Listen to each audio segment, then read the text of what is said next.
Hier, j'ai peut-être été un peu vite en passant sur certains articles qui étaient les plus importants et aussi j'ai fait des toutes petites erreurs dues à un manque de connaissances en termes d'économie, mais c'est pas grave. On va y revenir. Notamment, il a fallu que je rajoute des articles sur notre petite séquence 220413 qui est déjà du passé, mais du coup, ça concerne un thème particulier qui est l'apparition du nouveau système économique. Et ainsi est venu se rajouter ce nouvel article. Euh, mais avant ça, on va quand même repasser quand même sur deux trois trucs que j'ai survolé un peu trop rapidement parce que c'était véritablement intéressant. Cet article, je l'ai lu au début en étant stupéfié et ça tombait pile poil avec mon sujet d'étude à ce moment-là. Et donc c'est quelque chose qui m'a particulièrement intéressé. En plus, cet auteur, Patrick Laurence, est quelqu'un que j'apprécie énormément. Donc ce qui fait que le petit résumé que j'en ai fait était pas très à l'avantage de l'article et donc le mieux c'est de le lire soi-même hein, quand même. Mais au moins je voulais revenir sur deux petits points parce que c'est important. Euh, Tu vois, il est parfaitement évident à présent pour quiconque se donne la peine de regarder. Il parle des médias américains en fait, que les grands médias américains justement et ceux des autres puissances occidentales ne se rendent absolument, c'est moi qui rajoute, pas compte de la crise ukrainienne avec exactitude. C'est pas que de la crise ukrainienne, c'est vraiment et encore de tout le reste, tout ce qu'on a étudié ensemble, tout ça c'est complètement passé à la trappe. Mais c'est justement ils ne se rendent pas compte que cet article insiste le plus. Pour autant que je sache, il s'agit de la première guerre de l'histoire moderne dénuée de couverture objective et déontologique du déroulement des événements et de leur contexte dans les médias grand public. Ce n'est que de la propagande 24 sur 24, de la désinformation et des mensonges par omission, ce qui est la définition de la désinformation, la plupart façonnés par le régime nazi de Zelensky à Kiev et répétés comme factuels sans la moindre distance critique. En fait, souvent, ce qui est présenté comme factuel, ce sont des opinions. Et ça, c'est extrêmement important quand on est un data journaliste et que nous, on cherche des faits, et pas que des faits, on cherche des connexions, de la logique. Et ce qu'on constate le plus souvent, c'est que dès que quelqu'un a une posture qui lui donne un peu de pouvoir, ça l'autorise en quelque sorte de faire passer pour de l'information, puisqu'il a le costume qui va avec. Il fait passer tout ce qu'il a envie de dire à ce moment-là, comme moi je suis un peu en train de le faire. Ouais. Je rajoute des mots au milieu des phrases et je commente, je fais du commentaire de texte, mais c'est pas de l'information, c'est quand même de la recherche pour creuser le sens de ce qui est écrit. Bon, d'accord, je vais avoir du mal à me défendre de ça, mais c'est vrai que c'est un réflexe et c'est difficile de distinguer l'information brute de l'opinion. Cependant, quand on est vraiment dans l'opinion et dans la cécité mentale, en tout cas, la plupart du temps, ce que c'est un, un biais de confirmation, voilà, ça s'appelle comme ça. C'est ça qu'ils subissent, les journalistes en général. Et ils ont un biais de confirmation qui est tellement déformant que n'importe quelle petite broutille peut leur servir de preuve, tandis que des faits absolument gigantesques leur passent totalement à côté. Ils s'en rendent même pas compte, ou en tout cas, quand ils le voient, ils sautent le truc en se disant non mais ça c'est rien, laisse tomber. Et toute la question, c'est la psychologie de cette façon de trier l'information, donc les filtres cognitifs, qui est mise en évidence dans cet article. Et comme il le dit après, au paragraphe suivant, il y a quelque chose d'encore pire dans cet état de choses dégénérées, c'est la mesure dans laquelle la plupart des Américains considèrent que les manipulations des médias sont parfaitement acceptables. Dites-nous ce qu'il faut penser et croire. Peu importe si c'est vrai. Et nous le penserons et nous le croirons. Montrez-nous des images, car les images sont tout. Voilà. En tout cas, c'est au strict minimum comme ça que les médias aimeraient que les gens réagissent. Et donc souvent, en partant de ce fait, en partant de cette volonté, ils font en sorte que ce soit ce qui se passe au final. Donc après, il insiste sur le principe des images. L'image, c'est important. Et, euh, et cette majorité n'a pas de pensée ou d'opinion autres que celles qui sont diffusées en premier lieu par la machinerie des images, des faits montés de toutes pièces. Les écrans de télévision, les pages des journaux censés faire l'autorité, c'est ça important, c'est l'autorité. Les ondes de stations de radio financées par le gouvernement, nanana, servent à certifier des réalités qui n'ont pas à être réelles, des vérités qui n'ont pas à être vraies. Parce que le truc le plus confondant dans l'histoire, c'est la vérité. Non, pardon, c'est l'autorité. Donc il dit, nous nous trouvons dans une situation triste et précaire. Pourquoi triste et pourquoi précaire? En fait, l'idée principale, c'est que, disons que quand on est à l'école et qu'on est en état d'apprentissage, on n'a absolument pas activé le neurone qui sert à être créatif. Et on a activé le neurone qui sert à s'imbiber de l'information, de la stocker, pour ensuite pouvoir un jour, peut-être, quand on sera grand, se servir de cette information ou la voir ressurgir au moment opportun et en faire quelque chose. Donc on est dans une optique de stockage de l'information et il n'y a aucun besoin, aucune nécessité d'un esprit critique à ce moment-là. On est en apprentissage. Donc quand on est devant la télé, en plus avec ces gens qui sont autoritairement doctes et sûrs d'eux, on est comme devant un professeur et on imbibe l'information. Et moi je fais pareil hein, quand j'apprends des systèmes informatiques plus complexes et plus nouveaux qui viennent de sortir, etc. D'abord je m'imbibe de tout, j'enregistre tout, je m'imprègne.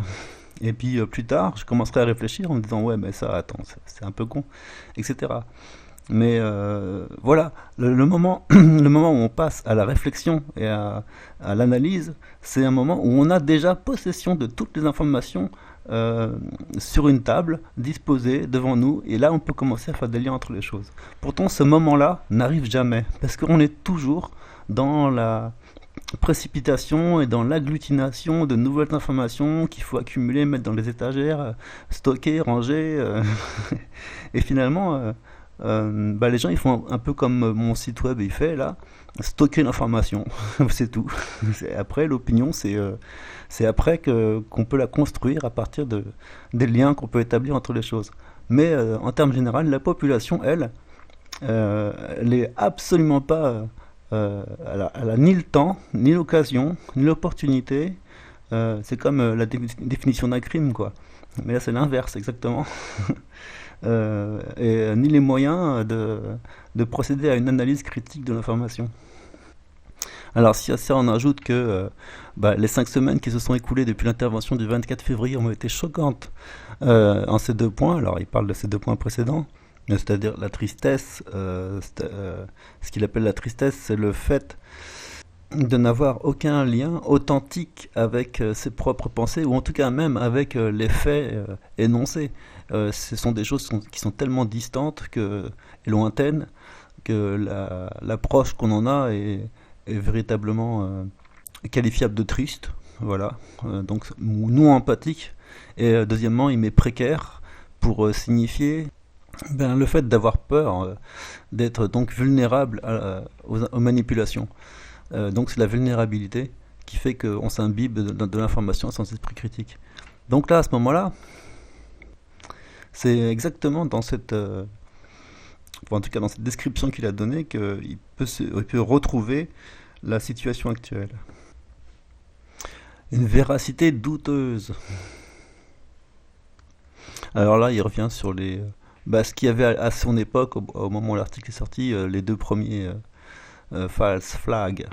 Il y avait l'île des serpents, la maternité de Mariupol, c'est ça, c'est la maternité, ouais, voilà. Je reviens pas sur l'explication de ce que c'est, hein. Enfin, vous connaissez grosso modo normalement, si vous êtes des bons suiveurs, vous êtes obligés d'être des bons suiveurs, il faut suivre ce qui se passe, sinon...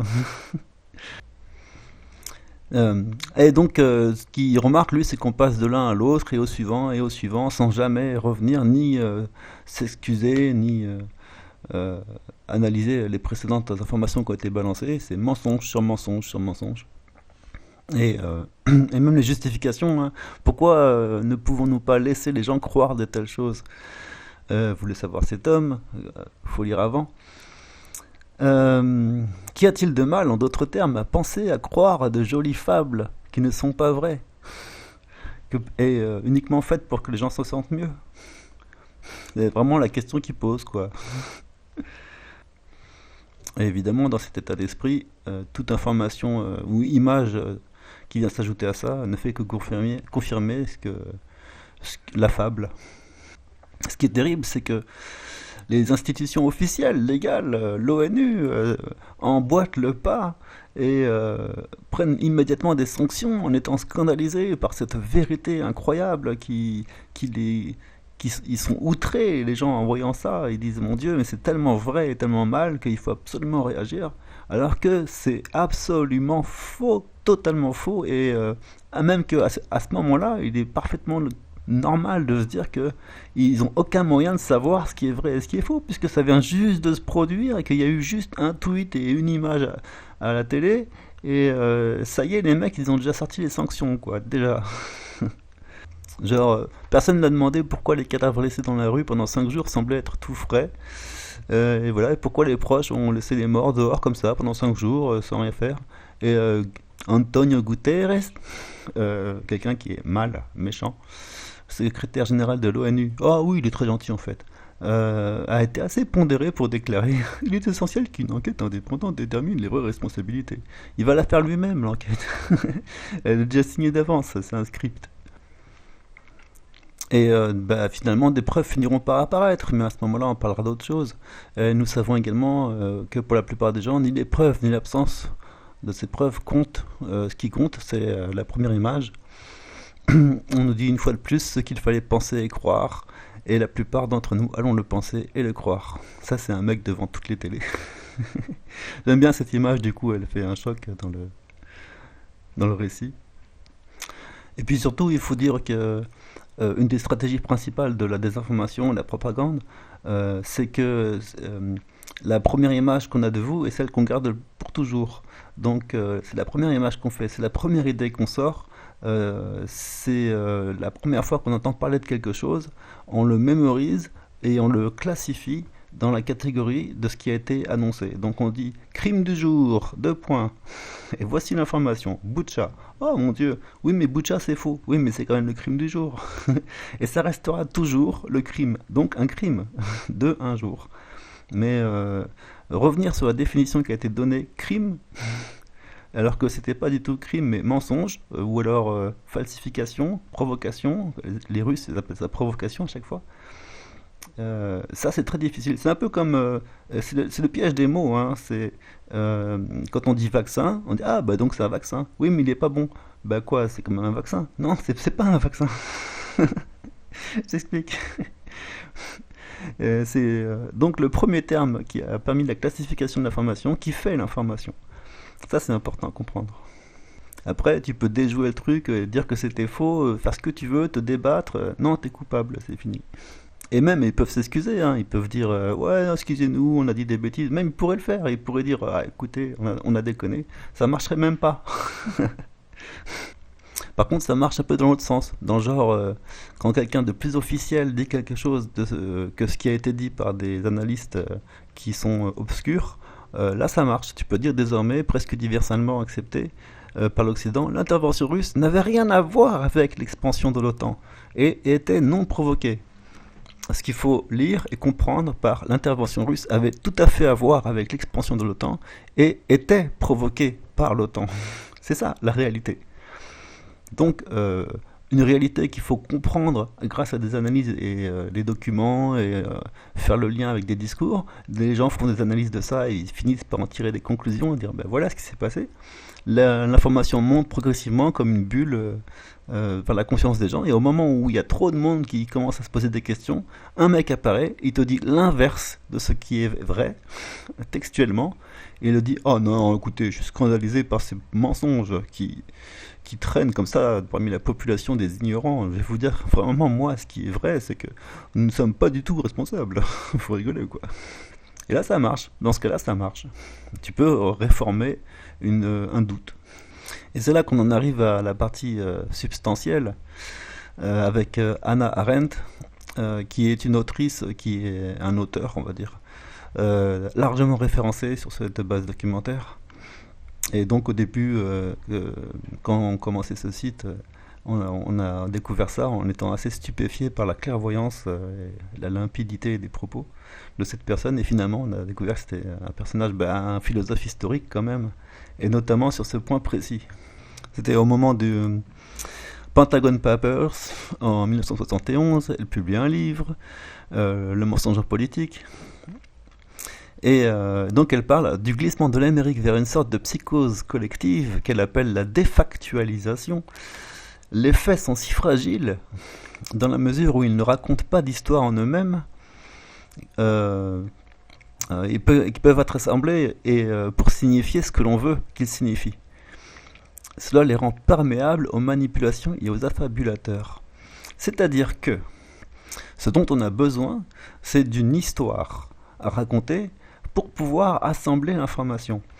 Et ce terme n'existait pas à l'époque, mais aujourd'hui il est très repris, c'est le terme de la narrative. C'est donc un anglicisme, et c'est ce qui permet de donner un contexte à de l'information. Une fois qu'on a établi le paysage, le décor de l'information, en disant très textuellement oui, mais cette action n'a pas été provoquée.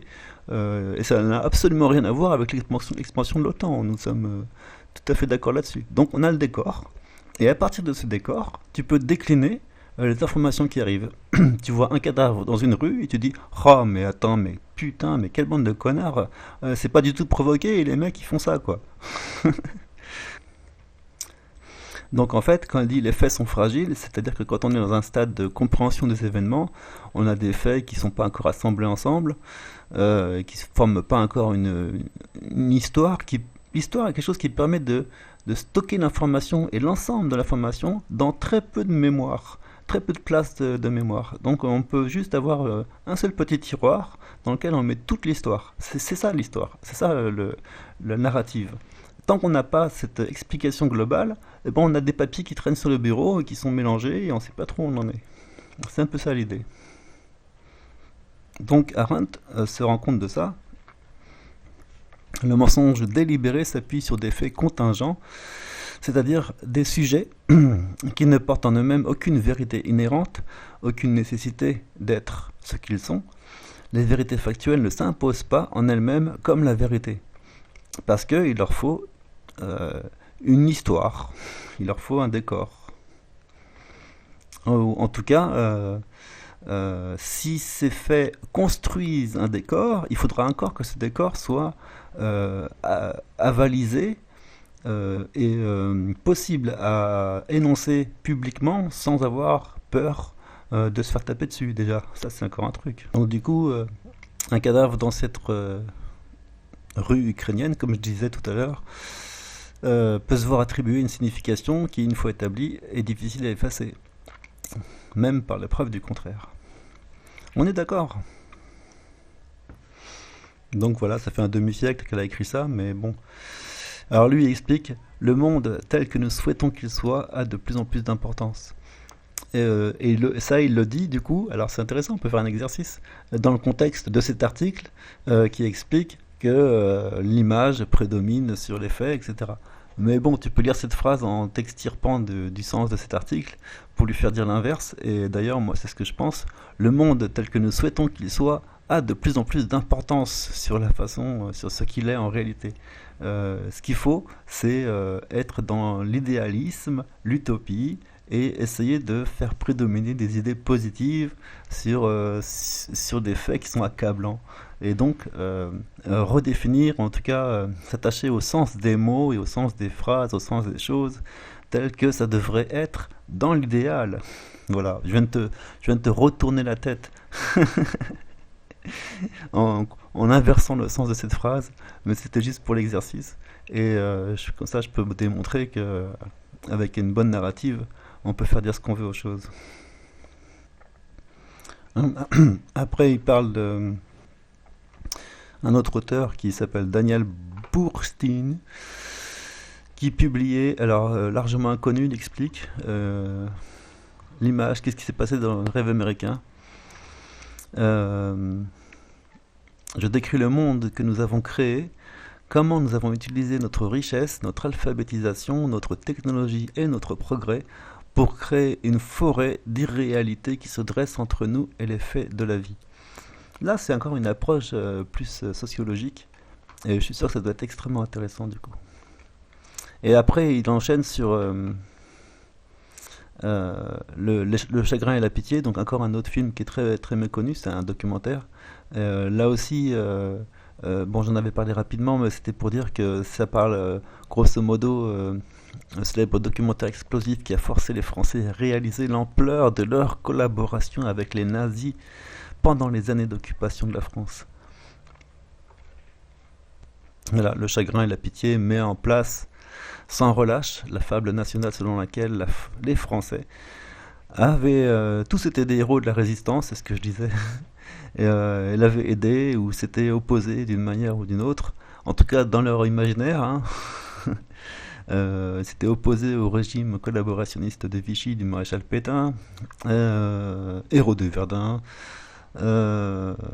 et gros capitulars pendant la Seconde Guerre mondiale. Mais voilà, c'était uniquement dans leur tête, ou en tout cas dans la façon dont ils ont construit l'histoire après coup.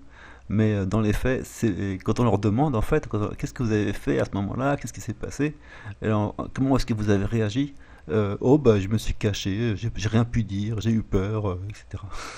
Ou alors ils mentent, hein, carrément. Et on le voit bien quand ils mentent. On le voit dans les yeux comme ça, ils mentent avec honte. C'est incroyable. Donc il explique que les Français ne pouvaient simplement pas faire face à l'exposé inflexible par Ophuls de ce qu'ils avaient été. Ophuls, donc l'auteur, avait percé la bulle d'illusion dans laquelle ils avaient vécu pendant 25 ans après la victoire. Et justement, les gens peuvent vivre dans ces bulles très longtemps, l'irréalité qu'elles renferment peut être très persuasive. Les Français ont fini par sortir de leur bulle, ça a été douloureux, le passage a été angoissant, mais ils ont eu de la chance de s'en sortir. Et à ça, on peut ajouter que c'était pire en Allemagne. Il y a eu tout un documentaire sur l'Allemagne, je ne l'ai pas sous la main là, mais en gros pour expliquer la construction des buildings HLM, des grandes habitations qui étaient censées représenter la modernité et dans lesquelles on stockait les gens en masse, en leur disant que maintenant ils pouvaient vivre en paix. Et finalement, dans leur esprit, c'était tellement pas le cas que ces espèces de grands buildings sont devenus le théâtre d'une dégénérescence psychologique qui s'est répercutée sur la génération suivante. Et ça a donné lieu à des courants de culture tels que, en fait, principalement la mouvance punk, notamment. Voilà, c'est ça l'idée. Punk qui prend les costumes et les habits et les façons de faire du nazisme et qui le détourne pour en faire de l'antinazisme. Et avec toute une violence et un fracas chaotique, comment on va dire, libertaire et anarchiste. Voilà. Ça, c'était donc les conséquences, hein, le rebond, quoi, de cette prise de conscience lente et difficile.